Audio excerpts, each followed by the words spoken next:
Hey everybody, I'm Dave with Growing the Home Garden. Today I want to show you a little bit about how to grow cilantro successfully in your garden. And what I've got right next to me here is a cilantro plant which is actually gone to seed, which we call bolting. If you'll notice right here, and I'll try to get it in the focus of the camera, there, you see little tiny flowers at the tip. The thing with cilantro is a lot of people mistakenly believe it is a warm weather crop, when in fact it really does better in the cool of early spring or in the fall, and even here in Tennessee sometimes in the wintertime. What happens when it does get hot is it goes and bolts, and through here it creates seed that is much more, or it's not seed, leaves that are much more fine looking, and they're not as tasty. They get a little bit more bitter, and that's because they're putting all the energy into producing seed and making flowers. But what's great about a plant like this cilantro, when it's starting to go flower and it has these little teeny tiny flowers happening, is it will attract pollinators. Those pollinators come in like wasps and little tiny bees, and they make noise, and that noise scares away moths and caterpillars that could potentially come and start eating your other crops. So having a crop like this, even if you don't like cilantro, is a great thing to have around in your garden.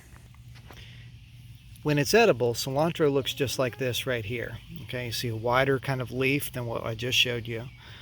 And it's really tasty, good in using in Tex-Mex foods or Asian cuisine. It's a great plant to have, but unfortunately a lot of people don't like it. Some people say that it tastes like Dawn dish soap.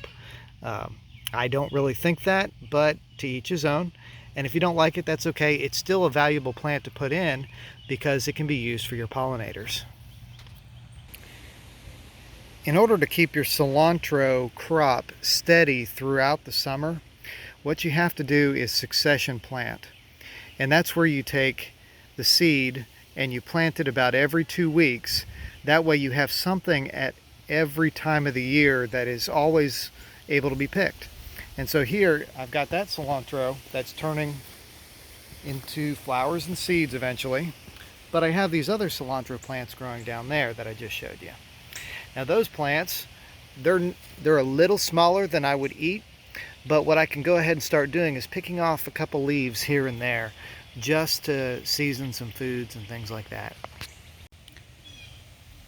This is what cilantro seed or coriander looks like. This is seed that I collected from plants grown here in this garden. And the seeds themselves are probably about 1/4 centimeter in size. They produce a ton of plants with just a few seeds, and they'll make more and more and more, and you can have a sustainable harvest of cilantro for many years. Now, to plant cilantro in your garden, if you want to dig just a small little hole and kind of apply the seed into it and then cover it up, that will work. But I've also been a pretty lazy gardener with my cilantro because I have so many seeds. I will often just take the seeds and drop them in where I want them to go and just let them root. They'll do fine that way, scatter sowing where you want them to go, especially if you have so many seeds that you really can't plant them all. And that's kind of a good problem to have. And you don't have to keep cilantro just in the vegetable garden. You can plant it in ornamental gardens, incorporate it with other plants for companion planting, and it will serve the same purpose over there. Maybe you want to plant it near roses where you can scare off leaf miners and things like that by attracting wasps and bees. So that's another great use for it. Use it as a companion plant in whatever area you're in. It does self-sow very well. So once you've let it go to seed, you almost never have to start over again as long as you keep letting it go to seed and self-sowing. You'll notice here I've got these plants there, and then I've got my peas right here, my snap peas. And then outside of the garden bed, I've got more cilantro.